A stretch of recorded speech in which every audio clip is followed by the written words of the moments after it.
I don't know why, but salmons have always fascinated me. The feeling of calling for help from these majestic beings, it gives me this strange feeling that I'm just nobody, yet somehow special.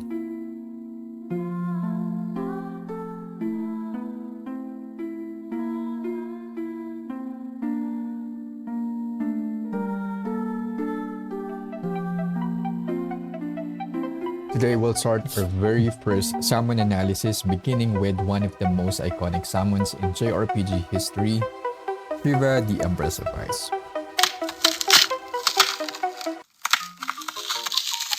One interesting mechanic with Shiva in Final Fantasy IX is that her damage increases depending on how many opals you have in your inventory. Yep, opals equals more strength, right?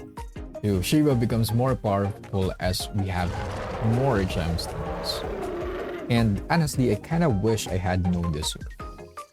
This game doesn't explicitly explain how salmon mechanics scale, and I would argue that this is something that should probably have been communicated more clearly. Now, don't get me wrong, I love the feeling of discovering things on your own. That sense of mystery is part of what makes classic JRPGs special. But this mechanic is actually really important. And, well, at least for me. And when I say important, I mean really important. Because one thing I truly love about the salmon system in FF9 is that it gives you the feeling that you are personally responsible for their growth. It almost feels like the Eidolons are another set of party members, alongside Vivi, Zidane, Steiner, and the rest of the crew.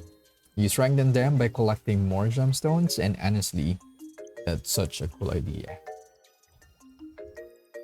Nonetheless, Shiva remains one of the earliest Eidolons referenced in the world of FF9. According to the inscriptions in Madain-Sari, Shiva is among the ancient Eidolons discovered by the Samurai tribe. And that's an important detail because it suggests that these Eidolons aren't just battle abilities, they are part of the deep history of the world. They are remnants of older age when samurais had a much closer connection to these powerful beings. It's also the time wherein summoners have direct interaction with the Eidolons itself, the ancestors of Echo and Garnet. And if you think about it, Shiva perfectly embodies the nature of ice itself. Ice isn't chaotic like fire, it's silent, still, and when it strikes, everything simply stops.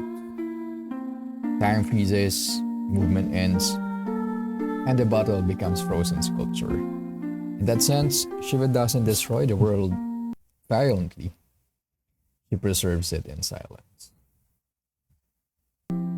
And as one of the earliest Eidolons recorded in the world's history, Shiva reminds us that these salmons are more than just flashy attacks.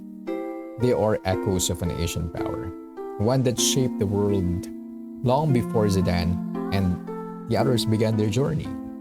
Importantly, plays a huge role in what many consider as the last love letter to the classic Final Fantasy, which is Final Fantasy IX. So let me know your thoughts about Eidolons, and should I say see you next time.